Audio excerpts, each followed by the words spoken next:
Hello my dear students, welcome again to the channel हमारी academy. और आज हम कर रहे हैं part 7 of unit 2 computational thinking and programming. ठीक है। सो अभी तक हमने पार्ट 6 तक कंप्लीट कर चुके हैं, जिसमें हमने बाकी का टॉपिक कंप्लीट कर चुका है।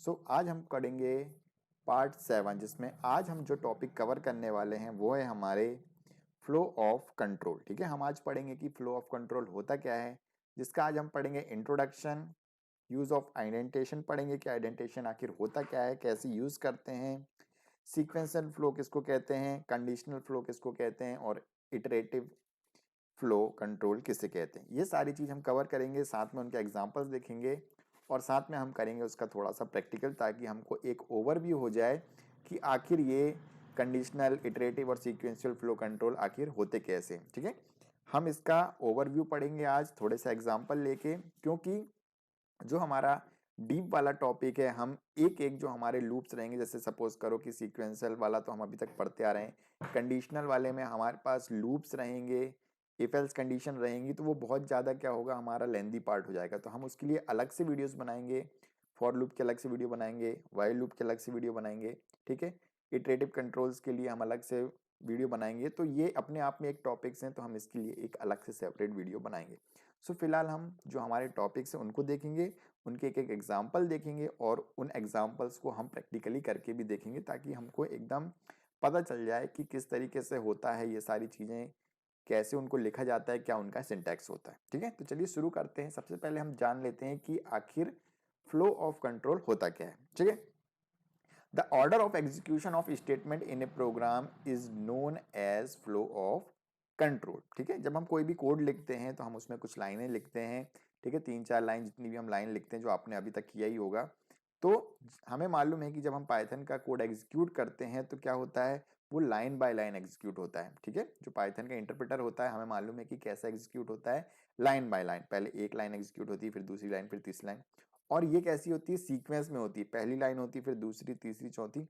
तो ये जो फ्लो होता है, इसी को क्या कहते हैं, flow of control. Flow of control मतलब कि पहले क्या चला कोड, फिर बाद में क्या चला।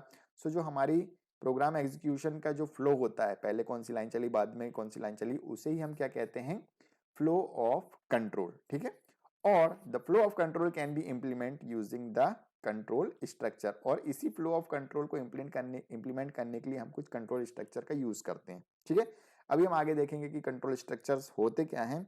नाम से समझ में आ रहा है कि कंट्रोल और स्ट्रक्चर। ठीक है, कि हम स्ट्रक्चर को कंट्रोल करना चाहते हैं। अभी तक तो हमने क्या देखा था कि यदि हम एक कोड लिखते हैं तो पहली लाइन चलती, फिर दूसरी लाइन, फिर तीसरी लाइन, फिर चौथी लाइन, मतलब जितने भी लाइंस रहते हैं वो लाइन बाय लाइन एग्जीक्यूट हो जाती थी और हमारा आउटपुट आ जाता, यही होता था।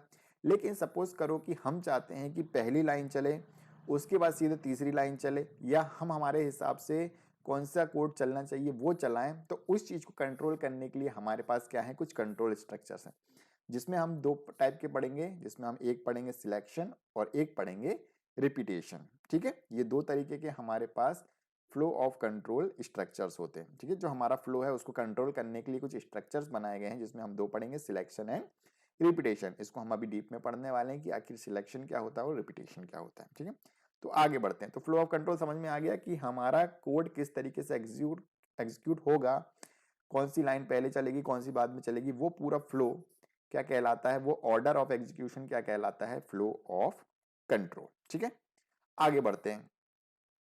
तो आगे हमारा है कंडीशनल फ्लो कंट्रोल। ठीक है, सबसे पहले हम कंडीशनल फ्लो कंट्रोल के बारे में पढ़ेंगे, या फिर हमारा जो पहला टॉपिक है हमारा, जिसको हम सिलेक्शन भी बोलते हैं, वो कंडीशनल फ्लो कंट्रोल के अंतर्गत आता है। ठीक है, मतलब अब हमें क्या करना है कि सपोज करो कि हमारी 4 लाइन थी और चारों की चारों सीक्वेंस में एग्जीक्यूट हो जाती थी, हमें कोई प्रॉब्लम नहीं होती थी, 4 लाइन एक के बाद एक एग्जीक्यूट होना था। लेकिन सपोज करो कि हमें कुछ डिसीजन लेने, ठीक है, डिसीजन से मतलब कि हम चाहते हैं कि कुछ ऐसी कंडीशन कि हमारा सपोज करो कि हम एक वोटर आईडी बना रहे हैं। ठीक है, अभी नीचे हम एग्जाम्पल पढ़ेंगे, वोटर आईडी हमें बनाना है। तो सपोज करो कि हम चाहते हैं कि यदि जो पर्सन है उसकी एज 18 से कम है, तो प्रिंट आ जाए कि not eligible for voter ID. और यदि उसकी एज 18 से ज़्यादा है, तो हम, या 18 के बराबर या 18 से ज़्यादा है, तो क्या लिखा जाए, एलिजिबल फॉर वोटर आईडी। ठीक है, कि उसका वोटर आईडी कार्ड बन जाएगा। तो ये क्या हुआ, हमें क्या करना पड़ेगा, डिसीजन लेना पड़ेगा कि जब भी यूजर एंटर करे अपनी एज, तो यदि कम हो तो दूसरा ये वाला कोड चले, ज्यादा हो तो ये वाला कोड चले। तो हमारे पास दो कोड रहेंगे, क्या कि जब 18 साल से कम हो तो कोई दूसरा कोड चले, 18 साल से ज्यादा हो तो कब कोई दूसरा कोड चले। तो हमें क्या करना पड़ेगा, डिसीजन लेना होगा। ठीक है, जैसे हम लोग करते हैं ना स्कूल के टाइम पे, कि सपोज करो कि अपन रात को ही मन बना लेते हैं कि कल बारिश हुई तो स्कूल नहीं जाना है, और नहीं हुई तो स्कूल जाना है, तो हमारे पास दो कंडीशन रहती है। तो सेम चीज प्रोग्रामिंग भी हमारे पास कई बार ऐसा हो जाता है कि हम चाहते हैं कि हमारी कुछ कंडीशन के हिसाब से हमारे अलग अलग कोड एग्जीक्यूट हो, तो वहां हम यूज करते हैं कंडीशनल फ्लो कंट्रोल, जिसमें हम पढ़ेंगे सिलेक्शन। ठीक है, तो हम देखते हैं कि किस तरीके से हमारे सिलेक्शन स्टेटमेंट्स होते हैं। So when a decision involve selecting from one of the two और मोर पॉसिबल ऑप्शंस। ठीक है, हमारे पास अलग अलग ऑप्शंस हैं कि हम चाहते हैं कि क्या बोलते हैं, वोटर आईडी बनाना, तो 18 से कम के लिए कुछ होगा, 18 से ज़्यादा के लिए कुछ होगा, 18 के बराबर है तो क्या करना है। ठीक है, तो इन ये क्या है, हमारे पास अलग अलग क्या है, हमारे पास पॉसिबल ऑप्शंस हैं, और based on the condition, condition के हिसाब से हम चाहते हैं कि अलग अलग कोड एग्जीक्यूट हो। तो वो चीज़ करने के लिए हमारे पास पाइथन में दो तरीके के स्टेटमेंट होते हैं, सॉरी एक स्टेटमेंट है वो है हमारा, इसके अंदर वो कहलाता है इफ एल्स स्टेटमेंट। ठीक है, कंडीशनल फ्लो कंट्रोल के अंदर हमारे पास एक स्टेटमेंट है जो इस तरह की कंडीशन को चलाने के लिए हम यूज करते हैं, वो होता है इफ एल्स स्टेटमेंट। ठीक है, इफ मतलब होता है यदि, और एल्स मतलब होता है अन्यथा। ठीक है, नाम से ही समझ में आ रहा होगा, इफ यदि ऐसा हो तो ऐसा कर दो, नहीं तो ऐसा हो जाए। ठीक है, तो अभी अपन करके देखेंगे तो बहुत ही ज्यादा क्लियर होने वाला है कि आखिर अपन किस तरीके से इसको करेंगे। और इस चीज को लिखने का क्या सिंटैक्स है, हम लिखते हैं इफ। ठीक है, इसका सिंटैक्स देख लेते हैं इफ एल्स का। अभी हम इफ का देख रहे हैं। ठीक है, कि हमारे पास एक ही कंडीशन है, नहीं की कंडीशन नहीं है। जैसे कि सपोज करो कि हमारे पास एक ही कंडीशन है कि यदि बारिश हुई तो क्या करना है, और यदि बारिश नहीं हुई तो क्या करना है। ठीक है, तो अभी हम देख रहे हैं कि यदि बारिश हुई तो वो किस तरीके से एग्जीक्यूट होता है। मैंने लिखा कि इफ और कंडीशन। ठीक है, हमारे पास इफ यहाँ पे क्या है, हम इफ कीवर्ड का यूज करते हैं। किसका यूज करते हैं, इफ कीवर्ड्स। कीवर्ड्स हमें मालूम है जो ऑलरेडी पाइथन ने हमें जो वर्ड्स दिए गए हैं जिनका यूज करके हम किसी भी कोड को लिख सकते हैं, वो क्या कहलाते हैं, हमारे कीवर्ड्स। तो हम लिखते हैं इफ और स्पेस देके लिखते हैं कंडीशन, कि क्या कंडीशन है। ठीक है, कि ये कंडीशन है तो ये करना, ये कंडीशन है तो ये करना, तो वो कंडीशन यहाँ पे लिख देते हैं। और उसके बाद हम क्या करते हैं, एक लाइन छोड़ के लिखते हैं स्टेटमेंट, यानी कि जो भी लाइन ऑफ कोड हमको एग्जीक्यूट करना है वो हम लाइन ऑफ कोड लिखते हैं। ठीक है, लेकिन इसमें बहुत ही इंपॉर्टेंट वाली चीज है, सबसे इंपॉर्टेंट वाली चीज है आइडेंटेशन। हम आगे पढ़ेंगे आइडेंटेशन क्या होता है। देखो इसके आगे देखो, स्टेटमेंट के आगे गैप है। ठीक है, गैप दिख रहा है, इसी को क्या कहा जाता है, आइडेंटेशन। ठीक है, जो हमारे पुरानी लैंग्वेजेस होती थी सी सी प्लस प्लस, उनमें हम क्या करते थे, आइडेंटेशन के लिए करली ब्रैकेट्स का यूज करते थे। ठीक है, इफ कंडीशन, फिर करली ब्रैकेट ओपन, फिर करली ब्रैकेट क्लोज, और उसके बीच में हम सारा कोड लिखा करते थे।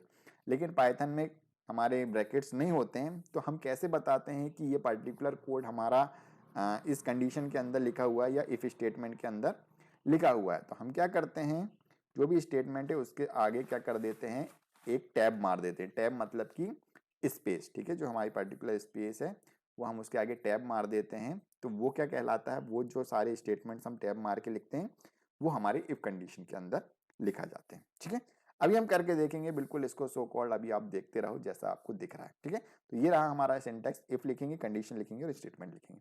ठीक है, तो नीचे एग्जांपल देखते हैं और उसके बाद हम इसको एग्जीक्यूट करके देखेंगे। ठीक है, एक सेकेंड पीछे जाओ। ठीक है, तो हम लिख रहे हैं एग्जाम्पल में age equal to int input enter your age. हम क्या कर रहे हैं, एज नाम का एक वेरिएबल ले रहे हैं और इनपुट ले रहे हैं, इनपुट इंटर योर एज। हम यूजर से क्या कर रहे हैं, उसकी एज को क्या कर रहे हैं, पूछ रहे हैं। ठीक है, इनपुट हमको मालूम है, इनपुट फंक्शन किस लिए यूज होता है, इनपुट फंक्शन हमें यूजर से वैल्यूज लेने के लिए होता है। ठीक है, और हमने इसको क्या किया है, इंट टाइप का इंट टाइप के क्या किया है, उसको टाइप कास्ट कर दिया। मतलब हमें मालूम है कि जो इनपुट फंक्शन है वो स्ट्रिंग टाइप की वैल्यू लेता है, तो हमें वैल्यू किस में चाहिए, न्यूमेरिक फॉर्म में चाहिए, तो हम उसको क्या कर रहे हैं, इंटीजर टाइप में कन्वर्ट कर रहे हैं। ठीक है, ये अभी अपने को इतना जरूरत नहीं है, बस ये याद रखो कि इनपुट फंक्शन स्ट्रिंग टाइप की वैल्यू रहता है तो उसको नंबर में कन्वर्ट कर दिया। ठीक है, अब देखो यहाँ कंडीशन लगी, if age is greater than और इक्वल टू 18। यदि एज क्या है, 18 के बराबर या 18 से ज्यादा है। ठीक है, कंडीशन दिखी, यदि, इफ लिखा हुआ है ना, इफ मतलब होता है यदि, यदि एज 18 से ज्यादा या उसके बराबर है तो हमारा क्या कोड चल जाए, उसके नीचे वाला क्या लिखा आ जाना चाहिए, एलिजिबल टू वोट, यानी कि वो वोट देने के लिए एलिजिबल है। ठीक है, आप कुछ भी कोड लिख सकते हैं, जैसे मैंने बताया था कि एलिजिबल फॉर वोटर आईडी, या सेम थिंग हम यहाँ पे क्या लिख दिया हमने, प्रिंट के अंदर जो भी लिखना हो वो कुछ लिख सकते हैं। तो हमने क्या लिख दिया, एलिजिबल फॉर वोट, मतलब कि कोई भी बंदा जो 18 के बराबर या 18 साल से बड़ा है वो क्या हो जाएगा, उसको क्या दिखाई देगा, एलिजिबल फॉर वोट। ठीक है, ये क्लियर है। तो ये क्या कहलाता है, हमारा इफ स्टेटमेंट। कौन सा स्टेटमेंट है, इफ। हमने क्या कर दिया, एक कंडीशन लगा दी कि यदि ऐसा हो तो ये वाला कोड चले। ठीक है, तो ये क्या कर दिया हमने, एक कंडीशनल फ्लो कंट्रोल बता दिया कि भाई 18 से ज्यादा रहेगा तभी ये प्रिंट होगा, नहीं तो क्या होगा, कुछ भी आउटपुट नहीं आएगा। ठीक है, चलिए एग्जीक्यूट करके देखते हैं। अपन चले जाते हैं अपने एनाकोंडा में और यहाँ पे अपन जुपिटर नोटबुक को लॉन्च कर देते हैं, फटाक से हो जाएगा यहाँ पे लॉन्च। सो अपन देखेंगे कि इफ स्टेटमेंट किस तरीके से वर्क करता है, और साथ में मैं यहीं के यहीं इफ एल्स स्टेटमेंट भी एक्सप्लेन कर दूंगा। तो क्या होगा, दोनों चीजें हमारी यहाँ पे एग्जीक्यूट हो जाएगी और आसानी से आपको समझ में आ जाएगी। ठीक है, बहुत ही क्लियर कट समझाने वाला हूँ, इसलिए मैंने एक सिंगल टॉपिक को बिल्कुल अलग से समझाने की कोशिश की है। ठीक है, यदि मैं सब कुछ इकट्ठा समझा देता तो आपको इतना क्लियरिटी नहीं आ पाती।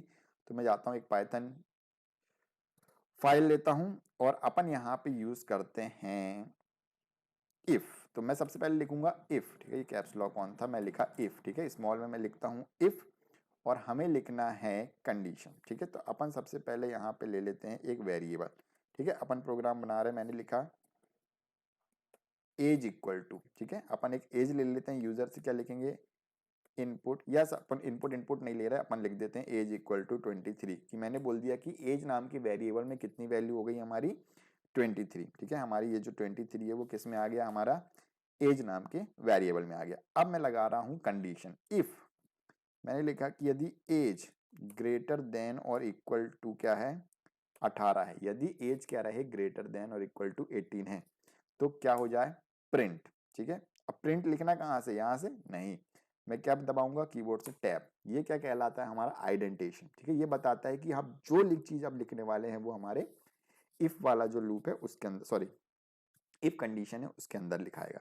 तो मैंने यहाँ पे लिख दिया प्रिंट। क्या प्रिंट करना है भैया, ये हमारा कोड है, सिंगल इन्वर्टेड कॉमा में लिखूंगा मैं, ELIGIBLE एलिजिबल फॉर वोट।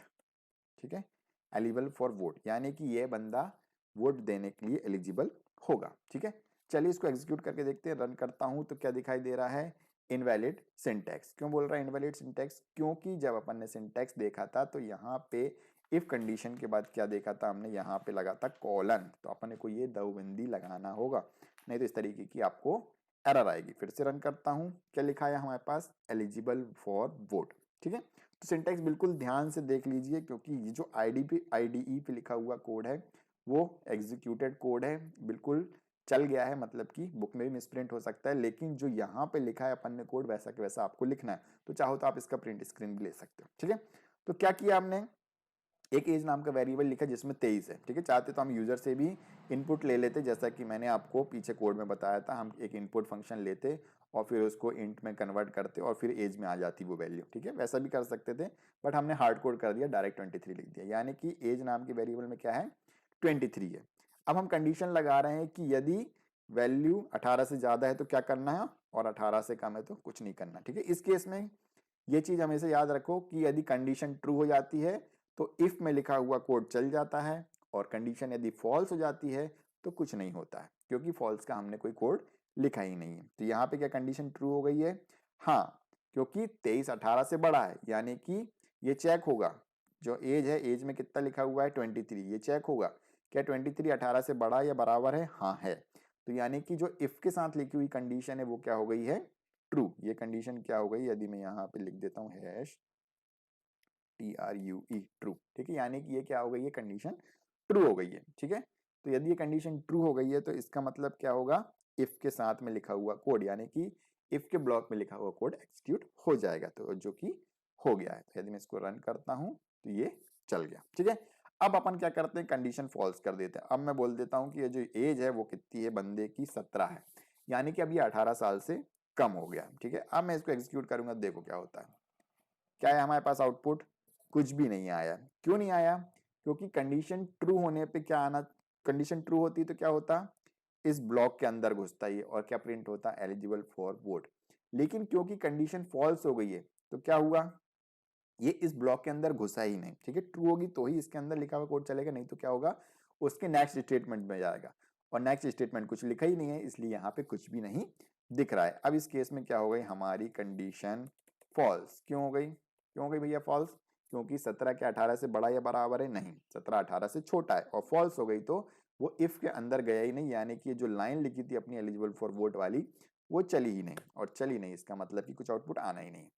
अब बोलोगे सर अब हमें तो पता ही नहीं चल रहा कि क्या बोलते हैं कि फॉल्स में क्या हुआ, कोई चीज चली नहीं चली, ठीक है, हमें कैसे पता चलेगा। तो इसके लिए हमारे पास है इफ एल्स स्टेटमेंट। ठीक है, इफ एल्स स्टेटमेंट भी यही काम करते हैं, डिसीजन लेने के लिए काम करते हैं कि हमारी एक कंडीशन पे कुछ चीज चले और दूसरी कंडीशन पे कुछ और चले। तो हमने एक कंडीशन में चलाना तो सीख लिया कि भैया यदि 18 से ज्यादा है तो क्या करना है। अब 18 से कम वालों के लिए भी कुछ करना है, तो यहाँ पे कॉन्सेप्ट आता है हमारा एल्स का। क्या कॉन्सेप्ट आता है, एल्स। ठीक है, अब हम एल्स के अंदर क्या करेंगे, फिर से वही काम करेंगे। एल्स के अंदर भी एक लाइन लिख देंगे जिसमें हम लिखेंगे प्रिंट, और अभी मैं इसको एक्सप्लेन करता हूं। प्रिंट में जाके लिखूंगा नॉट एलिजिबल फॉर वोट। ठीक है, यदि मैं लिखता हूं यहाँ पे नॉट एलिजिबल फॉर वोट, अब मैं इसको एग्जीक्यूट करता हूं तो ये एल्स के साथ में फिर से अपने को कॉलन लगाना है, ये लगाया और इसको किया मैंने रन। ठीक है, अब आप बोल रहे होगे कि ये क्या आ गया sir, not eligible for vote. Eligible की स्पेलिंग मेरी गलत हो गई है, डोंट वरी, प्रोग्रामिंग में स्पेलिंग मिस्टेक चलती है, लेकिन only in case of string. यदि आप इधर कहीं स्पेलिंग मिस्टेक कर दोगे तो आपको आ जाएगी एरर। ठीक है, तो ये आ गया हमारा नॉट एलिजिबल फॉर वोट। ठीक है, अब देखो इसको अपन एक्सप्लेन करता हूं फिर से। सबसे पहली लाइन में क्या लिखा हुआ है, एज इक्वल टू 17, यानी कि एज में कितनी वैल्यू है 17 ईयर्स, उस बंदे की एज कितनी है 17। अब गए हम दूसरी लाइन पे, लाइन बाय लाइन एग्जीक्यूट हो रहा है कोड। ठीक है, होता ही है लाइन बाय लाइन। अब हम यहां पहुंचे इफ, यदि एज 17 से ज्यादा, सॉरी, यदि एज 18 या 18 के बराबर है या 18 से ज्यादा है। ठीक है, यदि एज 18 के बराबर या 18 से ज्यादा है तो क्या होना चाहिए, ये इसके अंदर लिखी हुई चीज एग्जीक्यूट होना चाहिए। ठीक है, कंडीशन ट्रू हो जाएगी। तो क्या यहाँ पे दिख रहा है कि कंडीशन ट्रू होते हुए, नहीं, क्योंकि एज में हमारा कितना है 17। क्या 17 बड़ा या बराबर है 18 के, नहीं है, क्योंकि 17 छोटा है। तो ये कंडीशन क्या हो गई हमारी फॉल्स।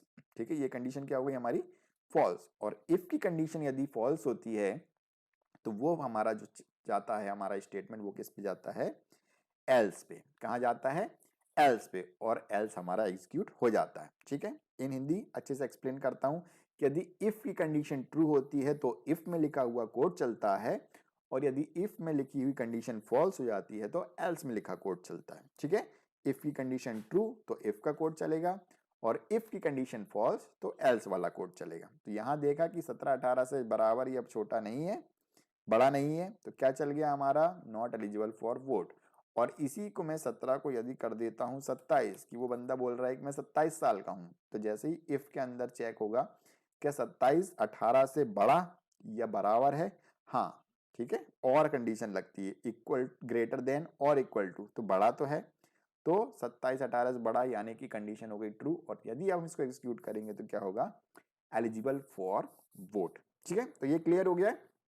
तो हमने क्या किया, डिसीजन लिया कि यदि ऐसा हो तो ऐसा करना है और ऐसा हो तो ऐसा करना है। ठीक है, पानी गिरा तो स्कूल नहीं जाना है, और गिरा तो फिर जाना ही जाना है। ठीक है, तो दैट्स ऑल। तो इसे हम कहते हैं इफ एल्स स्टेटमेंट। तो दो स्टेटमेंट होते हैं हमारे पास सिलेक्शन में, एक होता है इफ स्टेटमेंट और एक होता है इफ एल्स स्टेटमेंट। ठीक है, इफ स्टेटमेंट में यदि हम ये नीचे का एल्स पार्ट हटा देंगे तो ये कहलाएगा इफ स्टेटमेंट, और हम इसमें ऐसा एल्स लिख देते हैं तो ये क्या कहलाता है, इफ एल्स स्टेटमेंट। ठीक है, ये दो तरीके के हमारे स्टेटमेंट हो गए हैं। अब हम क्या करते हैं, इसमें भी सपोज करो कि हमें और मल्टीपल कंडीशन को चेक करना है। यहाँ तो दो ही कंडीशन चेक करी है कि ऐसा हो तो ऐसा, ऐसा हो तो या। ठीक है, इफ और एल्स, ऐसा हो तो ठीक, नहीं तो ये तो हो गई। ठीक है, कि स्कूल पानी गिरा तो स्कूल नहीं जाना है, और नहीं तो जाना है स्कूल। ठीक है, दो ही कंडीशन थी। अब हमारे पास और कंडीशन हो गई कि पानी गिरा तो जाना है, और नहीं गिरा तो छाता लेके जाना, सॉरी, पानी गिरा तो नहीं जाना है, एक और कंडीशन, छाता मिला तो छाता लेके जाना है, ऑटो मिला तो ऑटो से चले जाऊंगा, और लास्ट में कुछ नहीं मिला तो किसी चीज़ से नहीं जाना है, यानी कि स्कूल नहीं जाना। यानी कि क्या हो गया, और भी ज़्यादा कंडीशन उसमें क्या हो गई है, मैच कर दी। तो ऐसा ही कुछ करने के लिए कि जब हमारे पास क्या होगी, एक से ज़्यादा कंडीशंस होंगी, तो उस चीज़ को करने के लिए हमारे पास होता है इफ़ एलिफ एल्स। ठीक है, अब हमारा कौन सा स्टेटमेंट हो जाता है, जब हमें एक से ज़्यादा कंडीशन चेक करनी रहती है तो वो हो जाता है हमारा इफ़ एलिफ एल्स। ठीक है, अपन इसको आगे बढ़ा के देखते हैं। तो ये सीक्वेंशियल फ्लो कंट्रोल मालूम ही है अपने को। ठीक है, ये अभी हमने पढ़ा इफ एल्स स्टेटमेंट, ये इसका कंडीशन। और अब बात करते हैं इफ एलिफ एल्स। ठीक है, तो इफ एलिफ एल्स क्या होता है, सेम वैसे ही होता है। ठीक है, इफ रहता है, कंडीशन रहती है, फिर हम उसका स्टेटमेंट लिखते हैं। अब एल्स की जगह क्या लिखते हैं, एलिफ। ओके, तो अगला है हमारा इफ एलिफ एल्स। ठीक है, जैसा कि मैंने अभी बताया आप लोगों को, क्योंकि जब भी हमें क्या होगा, एक से ज़्यादा कंडीशन को चेक करना होगा और उसके हिसाब से हम चाहते हैं कि हमारा कोड चले, तो हम क्या यूज़ करते हैं, इफ एलिफ एल्स। ठीक है, क्योंकि इफ एल्स में तो हम सिर्फ 2 ही कंडीशन चेक कर पाते थे कि यदि ऐसा हो तो ये कोड चले, अन्यथा ये वाला कोड चले। ठीक है, इफ की कंडीशन ट्रू होगी तो इफ वाला कोड चल जाएगा, और इफ की कंडीशन फॉल्स होगी तो एल्स वाला कोड चल जाएगा। ठीक है, अब हम बात करेंगे इफ एलिफ एल्स। ठीक है, यानी कि जब भी हमें क्या होगा, हम इसकी थ्योरी पे आ जाते हैं जरा सा, कि जब many a time there are situation that requires multiple condition to be check and it may lead to many alternatives. ठीक है, जब भी हमें ऐसा कोई जरूरत पड़ेगी कि जब हमें एक से ज्यादा, ठीक है, या दो से ज्यादा कंडीशंस को चेक करना पड़ेगा या मल्टीपल कंडीशंस को चेक करना रहेगा, तो उस केस में हम क्या यूज कर सकते हैं, इफ एल्स की चेंज, जिसको हम क्या बोलते हैं, इफ एलिफ। ठीक है, या एलिफ का मतलब होता है एल्स इफ, यदि ऐसा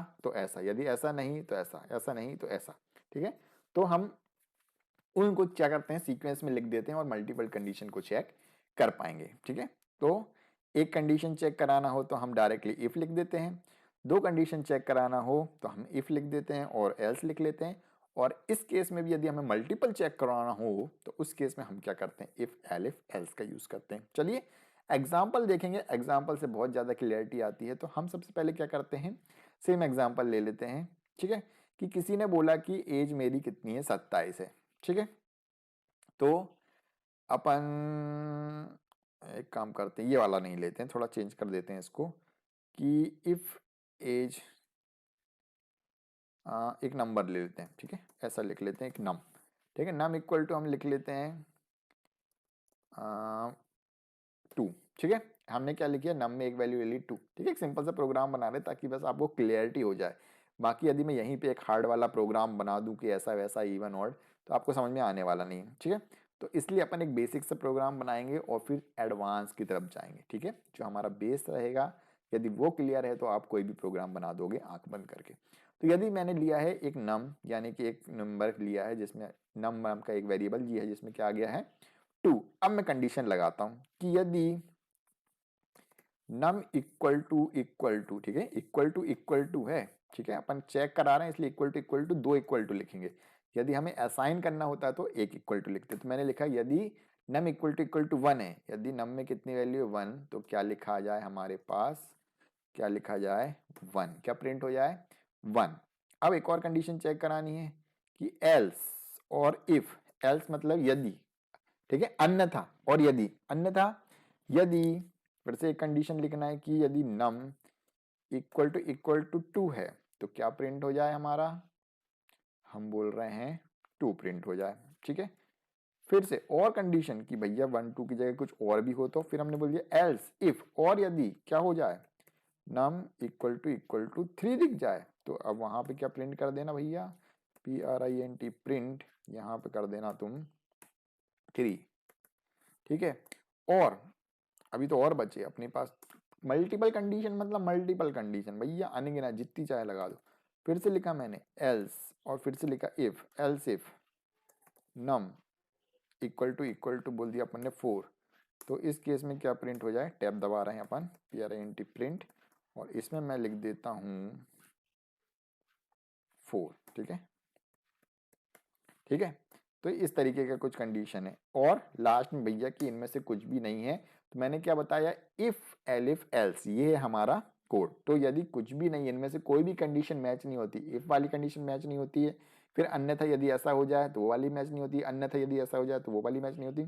तो एंड में एल्स, एल्स जो कि भैया चलना ही चलना है, उसमें क्या लिख देते हैं प्रिंट में कि नन नन ऑफ, अपने ऊपर है जो लिखना है लिख दो, अपन पर अपने हिसाब से लिख देते हैं, none of the condition D I T I N condition matched METCHED, ठीक है। हमने बोल दिया कि भैया कोई भी कंडीशन मैच नहीं हुई। अब बात कर लेते हैं कि अब सपोज करो कि अपना हार्ड कोड है, अब इसको मैंने किया रन, ठीक है। तो एलिफ सॉरी एल्सिफ लिख दिया मैंने, यहाँ पे अपने को एलिफ लिखना था, ये होता है सही कोड, ठीक है। एल्स इफ होता है, लेकिन ये इसका जो सिंटैक्स है वो क्या होता है एलिफ, एलिफ का मतलब होता है एल्सिफ, ठीक है। तो हमें एलिफ लिखना है, उसने इनवैलिड सिंटैक्स बोल दिया, इससे आपको और भी क्लियरिटी आ गई। और नम इक्वल टू 4 के बाद अपन ने कॉलन नहीं लगाया तो फिर से उसने बोल दिया। अब इसको रन करते हैं, ठीक है। क्या बोल रहा है कि नम में है हमारी वैल्यू 2, यानी कि 2 है। अब हमने क्या किया, सबसे पहली कंडीशन चेक करी, इफ नम इक्वल टू 1, क्या नम इक्वल टू 1 है, मतलब नम में क्या है 2, क्या 2 इक्वल टू 1 है, क्या 2 1 के बराबर है, नहीं है। तो क्या इसके अंदर लिखा हुआ कोड चला, नहीं चला, चला होता तो क्या प्रिंट होता, यहाँ पे 1 प्रिंट होता, लेकिन यहाँ क्या लिखा हुआ है 2, अब यहीं छोड़ दो। फिर क्या हुआ, ये कंडीशन तो फॉल्स हो गई। फिर क्या हो गया, इफ वाला कोड नहीं चला तो उसके बाद वाला एल्स इफ, यानी कि अन्यथा, ठीक है। एल्स इफ मतलब कि एल्स पे गई, और यदि ऐसा हो तो, जैसा बोलते हैं ना कि यदि ऐसा नहीं, यदि ऐसा हुआ तो एल्स इफ यदि नम इक्वल टू 2 हो, तो क्या नम इक्वल टू 2 है, हाँ नम में 2 है, क्या 2 इक्वल टू 2 है, हाँ है। तो ये क्या हो गई हमारी ट्रू, इसलिए क्या हो गया यहाँ पे प्रिंट हो गया 2। क्लियर हुई बात।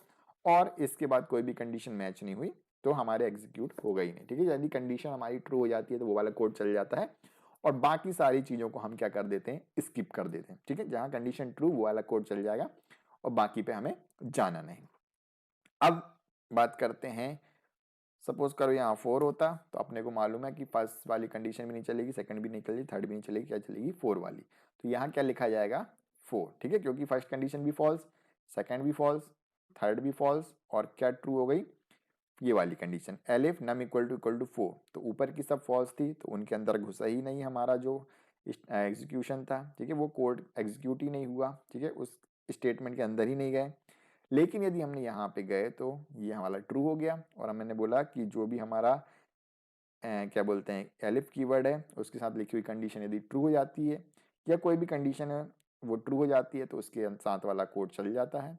तो यहाँ पे कंडीशन ट्रू हुई तो 4 आ गया।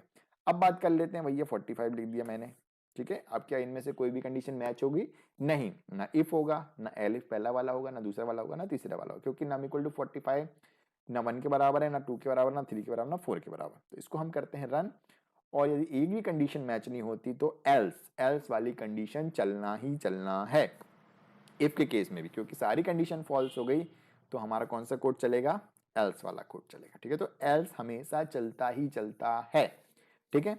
तो ये हमारा चल गया जब कंडीशन फॉल्स थी, तो none of the condition match, जो कि हमारा एल्स में लिखा हुआ कोड था वो चल गया, और हमारा आउटपुट आया none of the condition match. Clear. चलिए आगे की बात करते हैं। तो ये सब हो गई हमारी बातें इफ एलिफ एल्स तक की, ठीक है। तो ये क्या थे हमारे सिलेक्शन की, भैया हमें एक सिलेक्शन करना है कि ये कंडीशन होने पे ये चलाना है, तो हमने इफ कंडीशन ले ली। फिर हमने दूसरा किया कि दो कंडीशन लगानी है कि ऐसा हो तो ऐसा हो जाए, ऐसा हो तो ऐसा हो जाए। तो दो कंडीशन थी इफ और एल्स, तो हमने इफ एल्स लगा दिया। फिर हमने बोला कि भैया दो से ज्यादा कंडीशन है, ऐसा हो तो ऐसा हो, ऐसा हो तो ऐसा हो, ऐसा हो तो ऐसा हो, ऐसा हो तो ऐसा हो, ऐसा हो तो ऐसा हो। तो इस बहुत सारी कंडीशन आ गई, भैया ऐसा हो तो ऐसा करना है, ऐसा हो तो ऐसा करना है, ऐसा करना है, ऐसा।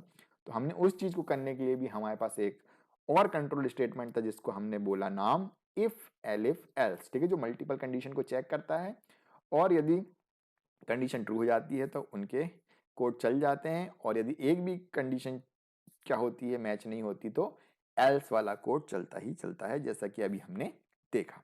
बात करते हैं आगे, इसका एग्जाम्पल यहाँ पे लिखा हुआ है, ठीक है।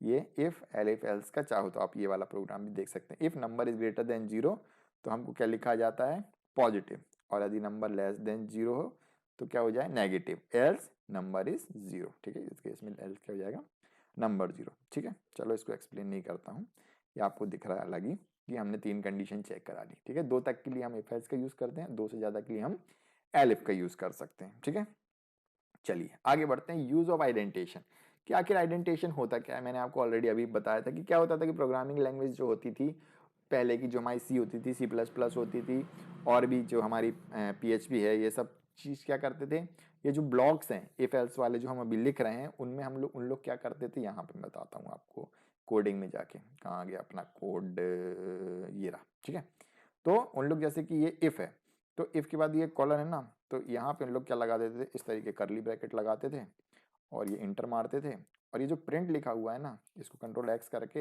ये यहाँ पे ऐसे धर देते थे। ठीक है, यानी कि ये क्या करते थे, कर्ली ब्रैकेट का यूज करते थे ये बताने के लिए कि ये इफ के अंदर वाला ब्लॉक है, यानी कि इफ के साथ वाला ब्लॉक कौन सा है, ये जो दोनों कर्ली ब्रैकेट के अंदर है। ठीक है, यानी कि इसके अंदर लिखी हुई चीजें चलेंगी। लेकिन पाइथन ने भैया क्या किया है कि इन ब्रैकेट को ही हटा दिया है जहां से। ठीक है, ये दोनों ही ब्रैकेट नहीं है, कहीं पे भी आपको ब्रैकेट नहीं नजर आएंगे किसी भी ब्लॉक को स्पेसिफाई करने के लिए। तो पाइथन क्या यूज करता है, आइडेंटेशन। आइडेंटेशन कुछ नहीं है, क्या करता है वो स्पेस का यूज करता है बताने के लिए कि भाई पर्टिकुलर ब्लॉक कहाँ से कहाँ तक है। तो हमने क्या किया था, मैंने आपको पहले ही बता चुका है कि यदि मैं ये लाइन यहाँ से चिपका के लिखता तो ये एरर दे देता। ठीक है, देखो ये रन किया, क्या दिया इसने, एरर। क्या बोल रहा है कि ये प्रिंट फंक्शन भैया यहाँ चिपका के लिख दे, जो प्रिंट वन लिखा है वो गलत लिखा है, अनएक्सपेक्टेड एंड आइडेंटेड ब्लॉक। ठीक है, क्या बोल रहा है, अनएक्सपेक्टेड आइडेंटेड ब्लॉक, मतलब कि ये जो ब्लॉक है उसको समझ में नहीं आ रहा कि भैया तुम्हारा ब्लॉक कहाँ से चालू हुआ है ये वाली लाइन में। तो वो क्या बोल रहा है कि इसके आगे आपको क्या करना होगा, आइडेंटिफाई लगाना पड़ेगा, यानी कि एक टैब दबा दो। अब वो पता चल गया है उस कंपाइलर को कि भैया ये जो इफ के साथ वाला ब्लॉक है वो उसके अंदर क्या लिखा हुआ है, प्रिंट। क्या लिखा हुआ है, प्रिंट वन। तो ये क्या किया हमने, आइडेंटेशन। तो किसी भी ब्लॉक को हमको जब भी चेक करना रहता है। ठीक है, तो हम क्या करते हैं कि भैया ये पर्टिकुलर कोड किस में लिखा है, जिस ब्लॉक के अंदर लिखा रहता है उसके आगे हम क्या लगा देते हैं, टैब। तो ये वाला प्रिंट किसके अंदर लिखा है, इस वाले के अंदर। ये वाला प्रिंट किसके अंदर लिखा है, एलिफ वाले ब्लॉक के अंदर। ये वाला प्रिंट लिखा है एलिफ नम इक्वल टू 3 के ब्लॉक के अंदर। ठीक है, इस तरीके से। ठीक है, जरूरी नहीं है सिंगल लाइन ऑफ कोड हो, अपन यहाँ पे यदि मल्टीपल लाइन ऑफ कोड भी लिखना है तो ऐसा भी कर सकते थे। ठीक है, बट रिमेंबर कि हमें क्या करना है, इस तरीके से इसी के अंदर ही लिखना होगा, इसी ब्लॉक के अंदर। ठीक है, टैब ले लेके, ये क्या हुआ, हमारे टैब सब एक ही टैब के साथ होंगे। ठीक है, तो यदि हम इसको नम इक्वल टू 1 करते हैं और इसको रन करते हैं तो क्या होगा, 3 बार 1 आया, क्योंकि जो हमारा ब्लॉक है उसमें 3 लाइन ऑफ कोड थे। ठीक है, वो पूरे ब्लॉक के अंदर 3 लाइन ऑफ कोड थे, इसलिए वो 3 बार उसने 1 को प्रिंट कर दिया है। ठीक है, क्लियर हो गया होगा होप आप लोग को। यदि पसंद आया हो तो वीडियो को जरूर लाइक कर देना इस समय। ठीक है, चलिए, तो ये हो गया आइडेंटिशन की बात। Leading white spaces and tab at the beginning of statement is called indentation. ठीक है, यहाँ पे डेफिनेशन भी लिखी हुई है कि जो हम व्हाइट स्पेस या टैब या स्पेस देते हैं किसी भी स्टेटमेंट के शुरू होने के पहले, उसे ही क्या कहा जाता है, आइडेंटिशन। जैसा कि हमने पिछले अभी एग्जाम्पल में बताया कि जो प्रिंट था उसके आगे हमने एक टैब मार दिया तो वो क्या हो गया, उसका आइडेंटिशन। उससे उस पर्टिकुलर कंपाइलर को समझ में आ गया कि भैया जी इफ के ब्लॉक के अंदर लिखा हुआ है। ठीक है, पहचान है उसकी, आइडेंटिटेशन मतलब कि आइडेंटिटी, उसकी पहचान। भैया वो कंपाइलर पहचानेगा कैसे कि ये कोड कहाँ लिखा हुआ है। बाकी लैंग्वेज में तो वो 2 ब्रैकेट के अंदर रहता था, तो वो पहचान लेता था कि भैया ये दोनों करली ब्रैकेट के अंदर लिखा हुआ कोड, मतलब ये इफ के साथ वाले ब्लॉक के अंदर लिखा हुआ कोड। लेकिन पाइथन में कैसे पता चलेगा, क्योंकि ब्रैकेट होते ही नहीं है। तो यहाँ पे पहचानने के लिए वो किसका यूज करता है, टैब्स या स्पेसेस का। Clear, it is common practice to use a single tab for each level of identification. ठीक है, ज्यादातर हम कॉमन प्रैक्टिस में क्या यूज करते हैं, एक सिंगल टैब दबाते हैं और वो क्या हो जाता है, आइडेंटिफिकेशन बन जाता है। क्लियर है, तो ये हो गया हमारा यूज ऑफ आइडेंटिफिकेशन कि भैया आइडेंटिफिकेशन का क्या यूज है। तो आइडेंटिफिकेशन का यही यूज है कि किसी भी ब्लॉक ऑफ कोड को पहचानने के लिए कि भैया ये पर्टिकुलर चीज कहाँ से चालू हो रही है, कहाँ पे खत्म हो रही है। ठीक है, अब बात करते हैं रिपीटेटिव और इटरेटिव फ्लो कंट्रोल। ठीक है, अभी हमने बात करी थी sequential flow control, sorry conditional flow control की। कंडीशन के हिसाब से हमने क्या किया, हमारे कोड को एग्जीक्यूट किया। ठीक है, लाइन बाय लाइन एग्जीक्यूट नहीं हुआ, एक कंडीशन मिली तो दूसरा कोड चला, दूसरी कंडीशन मिली तो दूसरा कोड चला, मतलब कंडीशन के हिसाब से कोड चला, वो था कंडीशनल फ्लो कंट्रोल। ठीक है, अब हम बात करेंगे रिपीटेशन या इटरेटिव फ्लो कंट्रोल। अब हम क्या चाहते हैं कि when we have to execute piece of code again and again many times we use repetition और iterative flow control। अब भैया कई बार हमको क्या हो जाता है कि एक ही कोड को क्या होता है बार बार एग्जीक्यूट करना पड़ता है। ठीक है, हमें क्या होता है कई बार ऐसी कंडीशंस बन जाती है कि हमें सेम लाइन ऑफ कोड को बार बार एग्जीक्यूट करना रहता है। ठीक है, सपोज करो कि मुझे 5 बार 5 को प्रिंट करना है। ठीक है, सपोज करो यहाँ पे यदि मैं जाता हूँ कोड में, तो सपोज करो कि मैं लिख देता हूँ यहाँ से यहाँ पे, सपोज करो कि मुझे 5 को 5 बार प्रिंट करना है। क्या लिखा मैंने, प्रिंट, और यहाँ क्या लिख दिया, 5। ठीक है, अब ये क्या हो गया, 5 को प्रिंट कर देगा। अब मुझे एक बार फिर से 5 को प्रिंट करना है, तो इसी लाइन को मुझे एक बार फिर से लिखना पड़ेगा, फिर से 5 प्रिंट हो गया। फिर से मुझे 5 लिखना है, तो इसी लाइन को मैं एक बार और प्रिंट कर दूंगा। ठीक है, तो ये क्या हुआ, मुझे एक ही लाइन को 3 बार लिखना पड़ा। तो भैया ऐसे में यदि मुझे इसी 5 को 1000 बार लिखना पड़ा, तो मैं क्या इस लाइन को 1000 बार लिखूंगा? ना भैया ना, इतना कोड हमसे ना हो पाएगा, टाइम वेस्ट होगा, और क्या होगा, मेमोरी भी हमारी भरेगी।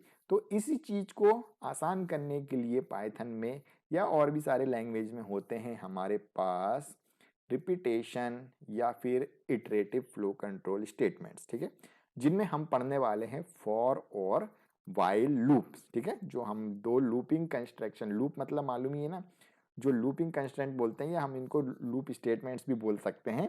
तो हम लूप्स का यूज करते हैं, जिसमें हम दो तरीके के लूप पढ़ेंगे, फॉर लूप और वाइल लूप। ठीक है, जैसे अभी हमने पढ़ा था इफ एल्स और इफ एल्स कंडीशंस लगाने के लिए, ऐसे ही यदि हमें किसी कोड को बार बार चलाना है, एक ही कोड को या एक ही लाइन को या एक से ज्यादा लाइन को बार बार एग्जीक्यूट करना है, 10 बार चल जाए, 50 बार चल जाए, वही कोड 5 बार चल जाए, तो हम उस केस में क्या करते हैं, फॉर और वाइल लूप का इस्तेमाल करते हैं। कैसे करते हैं, इसीलिए तो मैं बैठा हूं, आगे देखेंगे। सबसे पहले हम बात कर लेंगे फॉर लूप की। The for statement is use to iterate over a range of value और ए सीक्वेंस। ठीक है, फॉर लूप का क्या काम है कि हम क्या करते हैं, किसी कोड को नंबर ऑफ टाइम्स क्या करते हैं, एग्जीक्यूट करने की कोशिश करते हैं, कोशिश नहीं करते हैं, करते ही हैं। ठीक है, कि जैसे कि अभी हमने क्या किया था, 5 को 3 बार प्रिंट किया था, तो हमें पहले से ही पता था कि 5 को कितने बार प्रिंट करना है, 3 बार। तो हम क्या करेंगे, लूप में लगा देंगे, तो क्या होगा, 3 बार चलेगा और क्या हो जाएगा, अपने आप टर्मिनेट हो जाएगा। 10 बार चलाना है तो उसको 10 बार लूप में कर देंगे, वो 10 बार चल के क्या हो जाएगा, खत्म हो जाएगा। तो हम क्या करते हैं कि उसको बता देते हैं भैया कि तू इतने बार चलना और फिर क्या हो जाना, टर्मिनेट हो जाना। तो इस चीज को करने के लिए हम क्या यूज करते हैं, फॉर लूप। लेकिन इस चीज को करने के लिए हमें पहले से क्या पता होना चाहिए, हमें पता होना चाहिए कि उस पर्टिकुलर कोड को कितने बार चलाना है। क्योंकि हमें यही पता नहीं होगा कि भैया उस पर्टिकुलर चीज को कितने बार चलाना है, तो कैसे बताएंगे उसको भैया कि तुझे कितने बार चलना है। ठीक है, मान लो कि हमें बोलना है कि 10 बार चले, हम जैसे कि 2 की टेबल लिख रहे हैं, तो हमको यदि 10 तक लिखना है तो हम क्या बोलेंगे उसको कि 1 से लेकर 10 तक चलना भैया। ठीक है, तो पहली बार चलेगा तो 2 1 जा 2, फिर दूसरी बार चलेगा तो 2 2 जा 4, तो ऐसे ही 2 10 जा 20। तो हमें पता है कि 10 बार चलाना है। तो किसी भी लूप को चलाने के लिए हमें पता होना चाहिए कि वो पर्टिकुलर कोड कितने बार चलाना है, और वो वैल्यू हम लूप में दे देते हैं, तो वो उतने बार घुमा के चला जाता है। ठीक है, गाने सुनते हैं ना अपन लूप में, वो चला, फिर से वही चला, फिर से वही चला, गाना खत्म हुआ, फिर से वही गाना चालू हो गया, गाना खत्म हुआ, फिर से वही गाना चालू हुआ। तो वही कंडीशन यहाँ पे है, इसी को कहते हैं लूप। वहां भी अपन लूप वाली बटन दबा देते हैं, वो एरो क्या होता है, नीचे बना रहता है ना लूप, तो जो प्लेयर में लूप रहता है उसको क्लिक कर देते हैं, तो वो क्या होता है, वही गाना रिपीट होता रहता है। क्लियर, तो ये हो गया। अब सिंटैक्स देख लो, क्योंकि सिंटैक्स नहीं पता होगा तो लिख नहीं पाएंगे, लिख नहीं पाएंगे तो समझ नहीं आएगा, समझ नहीं आएगा तो बनना नहीं है अपने को, और बनना नहीं है तो एग्जाम में कम नंबर आएंगे, और कम नंबर आएंगे तो आगे कहानी तो तुमको पता ही है। तो ठीक है, सिंटैक्स फॉर लूप। ठीक है, तो सबसे पहले अपन लिखते हैं फॉर, जैसा इफ एल्स में इफ लिखते थे, यहाँ अपन क्या लिखने वाले हैं, फॉर। ठीक है, ये एक कीवर्ड है। ठीक है, इसको स्मॉल में लिखना है, एज इट इज लिखना है। ठीक है, अपने दिमाग ज्यादा नहीं दौड़ाना है, बिल्कुल एज इट इज जो लिखा है वैसे ही, क्योंकि सारे के सारे जो कीवर्ड्स हैं जैसे लिखे जाते हैं वैसे ही लिखना है।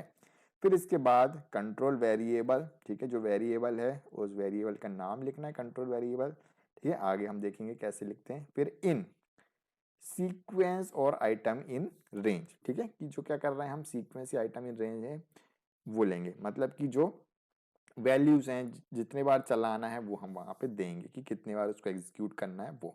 फिर इसके बाद वही चीज कि उसको कौन से कोड को चलाना है वो यहाँ पे स्टेटमेंट लिख देंगे। ठीक है, एग्जाम्पल देखेंगे तो और भी ज्यादा क्लियरिटी आएगी, क्योंकि सिंटैक्स तो कभी समझ में आती नहीं है अपने को। तो अपन ने क्या किया, देखो, for letter in Python print letter. क्या लिखा हमने कि फॉर, फॉर मतलब कि जितने भी लेटर हैं किसमें, इन पाइथन, ये पाइथन में दिख रहा है कितने सारे लेटर हैं, उसको क्या करो, प्रिंट कर दो लेटर को, उन सारे लेटर्स को क्या कर दो, प्रिंट कर दो। तो देखो पहला लेटर कितने हैं, पी, तो यहाँ पे क्या प्रिंट हो गया, पी। फिर क्या किया उसने, वाई, तो वह क्या प्रिंट कर दिया, वाई। ठीक है, तो ये क्या हो गया, जितने उसमें लेटर्स थे वो क्या हो गए, सारे के सारे प्रिंट हो गए। ठीक है, तो इसने क्या किया, PYTHON प्रिंट कर दिया। क्लियर है। चलिए एक बार अपन और प्रैक्टिकल करके देख लेते हैं इसका, क्योंकि थोड़ी सी दुविधा मुझे अभी लग रही है, ऐसा लग रहा है मुझे कि बच्चों को उतना क्लियरिटी नहीं आई है। तो बात कर लेते हैं अपना ये प्रिंट स्टेटमेंट फॉर, चलिए अपन लिखते हैं यहाँ पे फॉर आई इन 1, 2, 3, 4, 5। ठीक है, और मैं यहाँ लिखता हूँ प्रिंट, PRINT प्रिंट, और इसमें लिख देता हूँ आई। ठीक है, सिंपल सा एग्जांपल है। मैंने क्या किया कि फॉर आई इन 1 2 3 4 5, यानी कि ये जो 1 2 3 5 4 5 में जितने भी आई हैं उनको क्या करो, उस आई के लिए क्या कर दो, आई को प्रिंट कर दो। तो क्या हुआ, कितने आई हैं इसमें, एक आई 1 है, एक आई 2 है, एक आई 3 है, एक आई 4 है और एक आई 5 है। ठीक है, ये सब क्या है, हमारे आई हैं। ठीक है, इन सब आई के लिए, इन सारे आईज के लिए क्या करो, उसी आई को प्रिंट कर दो। तो आई में जो इतने भी 1 2 3 4 5 है वो प्रिंट हो जाएंगे। क्या लिखा गया, इनवैलिड सिंटैक्स। ठीक है, एक सेकेंड, अपन इसको क्या करते हैं, लिस्ट में देंगे इसको। मैंने क्या कर दिया, ये। ठीक है, अब इसको रन करेंगे। ठीक है, फिर से गड़बड़ हो गई, फॉर आई इन, एक सेकंड, क्या हुआ क्या हुआ क्या हुआ क्या हुआ क्या हुआ, एक सेकंड, इसको हटाई दो। अपन इसमें रेंज फंक्शन ले लेते हैं, आई in range, i in range, और यहाँ मैंने लिखा 5। ठीक है, अब इसको एग्जीक्यूट कर देते हैं। क्या है हमारे पे, invalid syntax for i in range print i. तो ये आई को प्रिंट नहीं कर रहा है, रेंज फंक्शन भी invalid syntax at i for i in range, R capital का है, for i in range, i in range, colon भूल गए थे बेटा। ये ठीक है, अब देख लेते हैं, अब समझ में आ गया। ठीक है, तो वही हुआ जो अक्सर होता रहता है कि अपन कॉलन भूल जाते हैं, जैसा एल्स में हुआ था। तो अपने को क्या नहीं भूलना है, कॉलन लगाना नहीं भूलना है। ठीक है, वही मुझे थोड़ा सा मिस हो गया था कि क्या भूल गया। तो कॉलन हमारा क्या होता है, यहाँ पे जब भी हम इफ कंडीशन लगाते हैं तब भी कॉलन लगाते हैं, एल्स कंडीशन लगाते हैं तब भी कॉलन लगाते हैं, और प्रिंट आई कर देते हैं। तो क्या बोल रहा है, आई इन रेंज 5। ठीक है, ये रेंज फंक्शन यदि हम रेंज में 5 लिखते हैं तो उसके अंदर कौन कौन सी वैल्यू रहती है, यदि 5 लिखा है तो 0 1 0 से चालू होता है रेंज, 0 1 सॉरी 0 1 2 3 4। ठीक है, ये सारी चीजें हमारी इसमें होती है, 0 1 2 3 4 ये सारी वैल्यू का। ठीक है, और चाहे तो हम इसको डायरेक्टली भी दे सकते हैं, जैसा मैंने आपको अब करके बताया था। हम यदि लिखते हैं 1 2 3 4।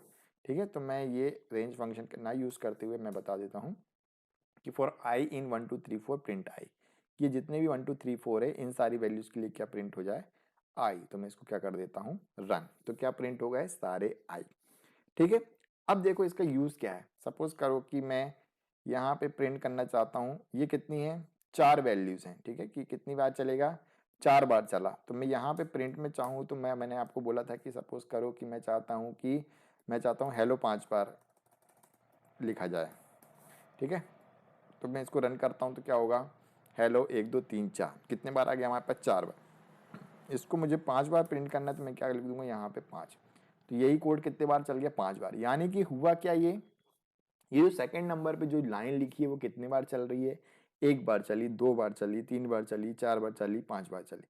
ठीक है, तो हम इसको कितने ही बार भी एग्जीक्यूट कर सकते हैं, जितने बार हमारा मन करेगा हम उतनी बार एग्जीक्यूट कर सकते हैं। और ये हुआ किससे है, इस फॉर लूप के कारण। ठीक है, ये फॉर लूप जितने बार चलेगा उतने बार ये वाली लाइन एग्जीक्यूट होगी। और ये कितने बार चला, फॉर आई इन इतना। ठीक है, ये जितने भी आई हैं उसके लिए ये चलेगा। ठीक है, ये आई कुछ भी हो सकता है, फॉर वैल्यूज लिख दो अपने, उसको नाम VALUES अपने ऊपर है, जो नाम दे देंगे वो चल जाएगा। ठीक है, ये वैल्यूज लिखा तो ये वैल्यूज हो गया। ठीक है, अब इस चीज को अपन इतने बार लिखेंगे कि इतने बार चलाना, इतने बार इतना चलाना। तो अब क्या होगा ये, उतने बार चलेगा, ठीक है, पर्टिकुलर।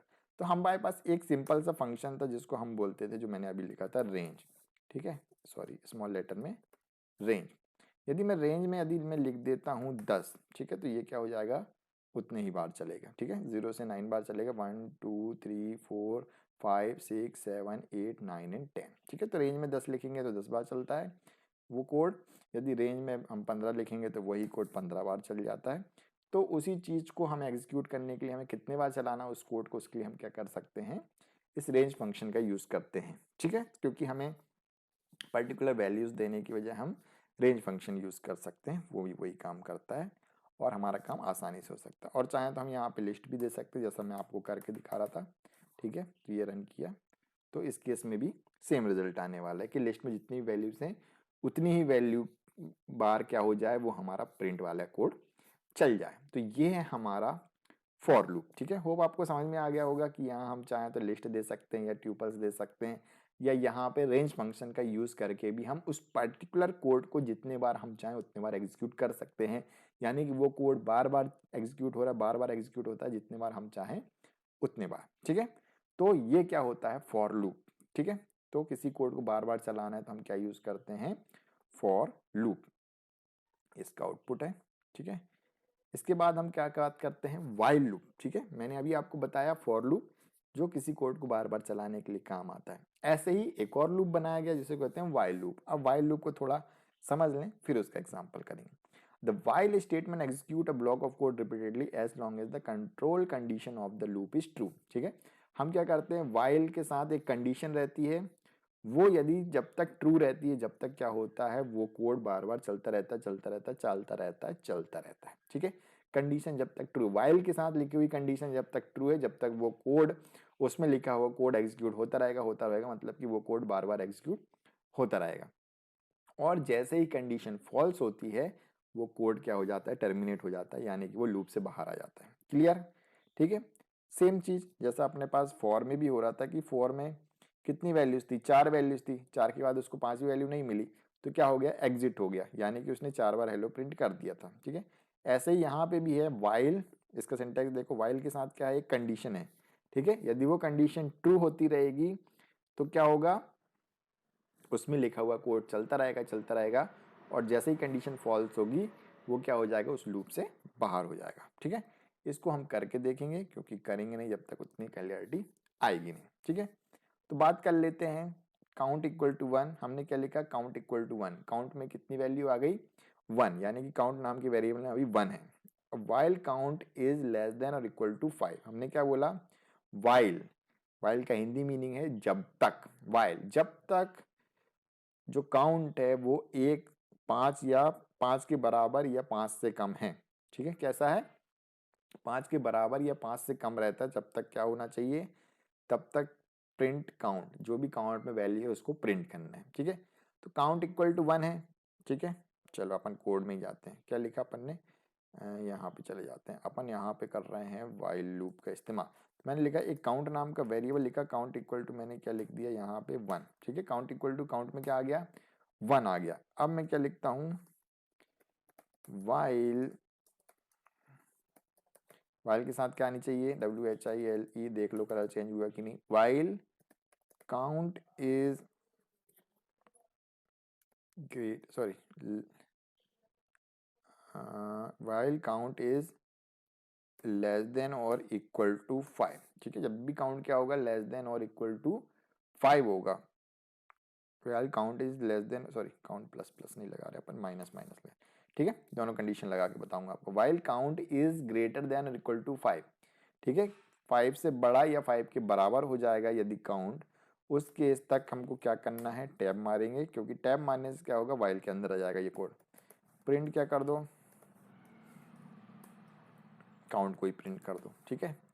और अगली लाइन पे क्या कर दो, काउंट, इसको मैं सिंपल लिख देता हूँ, काउंट इक्वल टू काउंट, और इजी हो जाएगा ये, काउंट प्लस 1, ठीक है। अब इसको समझेंगे, इसको मैं रन करता हूँ, फिर इसका मैं, सॉरी काउंट, इसके बाद फिर से अपन ने कॉलर नहीं लगाया, ये रहा, ठीक है। अब हम बात करते हैं प्रिंट काउंट के बारे में। तो ये काउंट, इसको रन करते हैं, एग्जीक्यूट, ये हुआ। अब आते हैं काउंट इक्वल टू 1, ठीक है। क्या लिखा हुआ है, काउंट इक्वल टू 1, यानी कि काउंट में कितनी वैल्यू है 1, ठीक है। काउंट में क्या आ गया 1, while count is greater than और इक्वल टू 0, यदि काउंट यहाँ पे कितना होगा, ग्रेटर देन या इक्वल टू 1 होगा, sorry greater than equal to 5। क्या count greater than equal to 5 है, नहीं है, ठीक है, क्योंकि 1 5 से बड़ा नहीं है। तो ये क्या हो गई, ये कंडीशन कैसी हो गई, काउंट के साथ लिखी हुई कंडीशन हो गई यहाँ पे फॉल्स, ठीक है। इसलिए क्या हुआ, इसके अंदर लिखी हुए कोई भी कोड नहीं चले, क्या हुआ, नहीं चले। तो हमें क्या करना पड़ेगा यहाँ पे, लेस देन। अब देखो क्या हो रहा है, अब हमने फिर से देखा कि अब क्या हुआ, काउंट इक्वल टू 1, कि काउंट में कितनी वैल्यू है 1 है, ठीक है। अब यहाँ पे गए वाइल्ड में, काउंट इज लेस देन और इक्वल टू 5, यदि 5 से कम या 5 के बराबर है तो क्या होना चाहिए, काउंट को प्रिंट कर दो। तो यहाँ पे काउंट की प्लेस पे क्या हो गया 1 है, क्या 1 5 से छोटा है, हाँ है, तो ये क्या होगा, वाइल के अंदर जाएगा और किसको प्रिंट कर देगा 1 को। ये हो गया 1 प्रिंट, प्रिंट छपा जाएगा। और यहाँ पे क्या हो जाएगा, count equal to count plus 1, यानी कि जो काउंट की वैल्यू वो कितनी हो जाएगी, एक बढ़ जाएगी, क्योंकि काउंट में 1 है, 1 में 1 जुड़ गया तो कितनी हो गई 2, और ये 2 किस में चला गया हमारा, इस वाले काउंट में, ठीक है। अब हमेशा याद रखना, जैसे ही लूप में लिखी हुई लास्ट लाइन चलती है तो वो वापस कहाँ पे पहुंच जाता है, फिर से कंडीशन पे पहुंच जाती है हमारी वैल्यू, ठीक है। तो फिर से वहीं पे पहुंचे कंडीशन पे कि अब काउंट में कितना आ गया, काउंट की वैल्यू कितनी होगी 2, क्या 2 5 से छोटा है, हाँ है, यदि है तो कहाँ पहुंचेगा, फिर से अंदर, और यहाँ पे प्रिंट कर देगा काउंट को, और काउंट में क्या है 2, तो वो किसको प्रिंट कर देगा 2 को।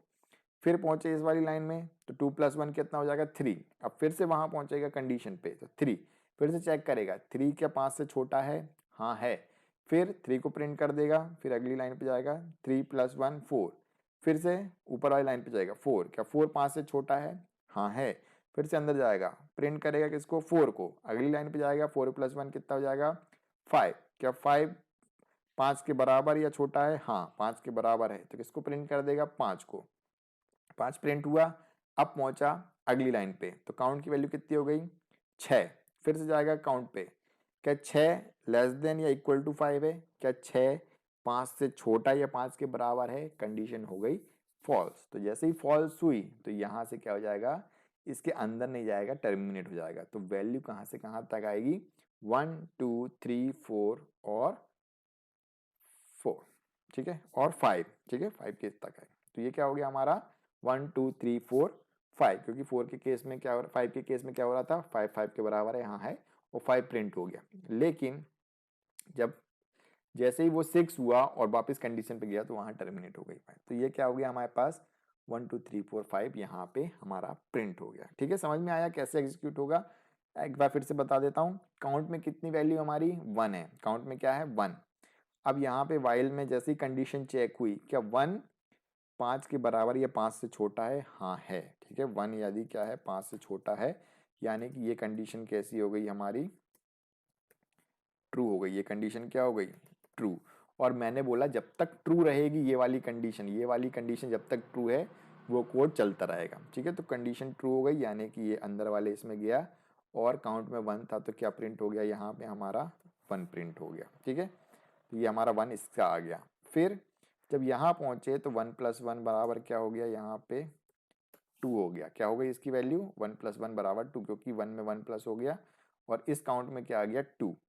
अब इस लाइन जब ये वाली लाइन चल जाती है तो हमारा कंट्रोल वापस कहाँ पहुंचता है, स्टार्टिंग में। तो यहाँ पे पहुंचा कितना 2, फिर से चेक हुआ क्या क्या 2 लेस देन 5 है, हाँ है, कंडीशन हो गई ट्रू। तो ये अंदर पहुंचे और यहाँ पे क्या प्रिंट हो गया 2, ठीक है। तो ये वाला ट्रू हमारा प्रिंट हो गया। फिर यहाँ पहुंचे तो यहाँ क्या हो गया 2 हो गया, 2 + 1 कितना हो गया 3। फिर कंडीशन पहुंचे क्या 3 लेस देन 5 है, फिर 4 लेस देन 5 है, फिर 5 के लिए भी चला, 5 के लिए चला तो यहाँ पे 5 प्रिंट हो गया। और जैसे ही नेक्स्ट लाइन पे पहुंचा 5 + 1 यहाँ कितना हो गया 6। अब 6 जैसे यहाँ पहुंचा तो क्या कंडीशन बनी, क्या 6 5 से लेस देन या बराबर है, नहीं है, ना तो 5 से छोटा है 6 ना 5 के बराबर है, तो कंडीशन क्या हो गई फॉल्स हो गई, सॉरी फॉल्स, ठीक है। और फॉल्स हो गई मतलब कि ये वाली लाइन नहीं चली, क्योंकि अंदर वो गया ही नहीं, यहाँ से सीधे क्या हो गया वो बाहर आ गया। ठीक है, क्लियर हो गया। यहाँ से वो क्या हो गया, बाहर आ गया। और बाहर आ गया मतलब कि इसके आगे कोई लाइन लिखी नहीं है, तो क्या हो गया, लूप एग्जिट हो गया। ठीक है, यदि मैं यहाँ पे लिख दूँ ये लूप के बाहर क्या लिख दूँ, यहाँ पे लूप, इसे कुछ भी लिख सकते हैं, लूप एग्जिटेड, एग्जिट लिख दे रहे हैं बस। ठीक है, और इसको अपन ने किया रन, तो क्या लिखा आ गया, 5 बार चला और वो क्या हो गया, लूप से बाहर आ गया। ठीक है, और यही चीज़ मैं लूप के अंदर लिखूंगा ना, तो क्या होगा, जो अपना 1 छपा उसके बाद फिर से लूप एग्जिट छपेगा, फिर ऊपर जाएगा, फिर तो लूप एग्जिट हर बार आएगा। देखा, तो लूप के अंदर है तो जितने बार लूप चलेगा उतने बार लूप एग्जिट आएगा। ठीक है, और यदि अपन यहाँ पे कुछ भी चीज़ चलाना हो, ठीक है, सपोज करो कि इसको बैक कर दो, अपन को काउंट प्रिंट नहीं करना, काउंट की जगह मैं चाहता था कि हेलो प्रिंट हो जाए, तो अपन यहाँ पे क्या लिख देते, सिंपली हेलो लिख देते, जैसा अपन ने फॉर लूप में भी किया था। ठीक है, हेलो, इसको किया रन, ये क्या हो गया हमारा, hello hello hello hello hello hello hello. ठीक है, और पर्टिकुलर यदि हमें कुछ कोड और लगाना रहता है, जैसे सपोज करो कि 5 की टेबल 5 बार प्रिंट करनी रहती, तो हम क्या लिखते, 5 स्टार काउंट, COUNT। ठीक है, टेबल वाला प्रोग्राम यदि हमें कभी बनाना रहता तो हम क्या करते, इस तरीके के लिखते हैं, और इसको रन करते तो क्या आता, 5 1 5, 5 2 10, 5 3 15, 5 4 20, 5 5 25। क्यों, क्योंकि काउंट की वैल्यू क्या हो रही है, चेंज हो रही है। काउंट की वैल्यू हर बार क्या हो रही है, पहले 1 थी तो 5 इंटू 1 क्या आ गया हमारे पास प्रिंट में, 5 1 5, फिर 2 करी तो 5 इंटू 2, 5 2 10, फिर 5 3 15। ठीक है, अब इसी को हम क्या कर सकते हैं, यहाँ 10 लिख देते हैं, तो ये प्रिंट क्या कर देगा, 10 तक की हमारी टेबल प्रिंट कर देगा। ठीक है, तो ये हमारा प्रोग्राम बन जाता है, कौन सा, प्रोग्राम टू प्रिंट टेबल। ठीक है, ये 5 से लेकर ये हो गए 50 तक की हमारी टेबल। तो इस तरीके से हम क्या कर सकते हैं, किसी लाइन ऑफ कोड को बार बार एग्जीक्यूट करना है। ठीक है, यदि हमें ऐसा नहीं करना होता तो हम क्या करते, इसी चीज को बार बार लिखते हैं। ठीक है, कि क्या लिखना पड़ता, इसी कोड को बार बार लिखना पड़ता, 5 मल्टीप्लाइड बाय, कहाँ गया, 5 मल्टीप्लाइड बाय 1, फिर ऐसे ही इसको एक बार कॉपी करते, फिर 5 मल्टीप्लाइड बाय 2 करते। ठीक है, ऐसा, तो इसको हम बार बार लिखते इसी कोड को। तो इसी कोड को आसान करने के लिए हमारे पास क्या है, लूप्स। हमने क्या किया, उसी पर्टिकुलर कोड को क्या किया, जो वैल्यूज हमको रिपीट करनी रहती है उसको क्या किया, एज ए वेरिएबल ले लिया, और उस वेरिएबल की वैल्यू क्या करते गए, बढ़ाते गए with the help of loop. ठीक है, तो हमारा उस पार्ट वही कोड को हम बार बार एग्जीक्यूट कर पाए। ठीक है, तो ये क्या करता है हमारा लूप। ठीक है, तो हमने दोनों लूप पढ़े, फॉर लूप और वाइल लूप, जिनका काम क्या है, किसी पर्टिकुलर कोड को बार बार चलाने के लिए। ठीक है, तो होप समझ में आ गया होगा कि अपन क्या करना चाह रहे थे। ये हमारा हो गया वाइल लूप, और इसके एग्जाम्पल भी हमने देख लिए। ठीक है, तो ये यहाँ पे खत्म होती है वीडियो। इसके बाद जो हमारा टॉपिक है वो हमारा बनता है कंडीशनल स्टेटमेंट्स। ठीक है, क्या होता है हमारा इसके बाद कंडीशनल स्टेटमेंट, जिसमें हम पढ़ेंगे if else, if elif else, जो कि हमने अभी पढ़ लिया, और भी हम चाहेंगे तो उसको डीप में पढ़ लेंगे। इसके बाद फ्लो चार्ट्स आपको आता है, और सिंपल प्रोग्राम्स। ठीक है, ये सारे अपन ने कर चुके हैं। तो कंडीशनल स्टेटमेंट ऑलमोस्ट आपने पढ़ चुका है। इसके बाद हम पढ़ेंगे iterative statements, for loop, range function, while loop, ये भी हमने कंप्लीट कर चुका है। फ्लो चार्ट देखेंगे इसका। ब्रेक एंड कंटिन्यू स्टेटमेंट हमारा रह गया है। नेस्टेड लूप, सजेस्टेड प्रोग्राम्स, ठीक है, उनसे रिलेटेड प्रोग्राम्स, पैटर्न्स कैसे बनाते हैं, सो वो सब इटरेटिव स्टेटमेंट्स में हम देखने वाले हैं। तो हम कंडीशनल स्टेटमेंट और इटरेटिव स्टेटमेंट्स को एक बार फिर से थोड़ा डीप में पढ़ लेंगे, जिसमें हम उनके कुछ प्रोग्राम्स और बनाएंगे। ठीक है, और वीडियो पसंद आया तो वीडियो को लाइक करें। Thanks for watching, and don't forget to subscribe. और कमेंट में आप आपके सुझाव दे सकते हैं कि आप क्या एक्स्ट्रा चाहते हैं, तो मैं उस पर वीडियो बनाने की कोशिश करूंगा। तो मिलते हैं नेक्स्ट वीडियो में। नेक्स्ट वीडियो तक के लिए goodbye and take care.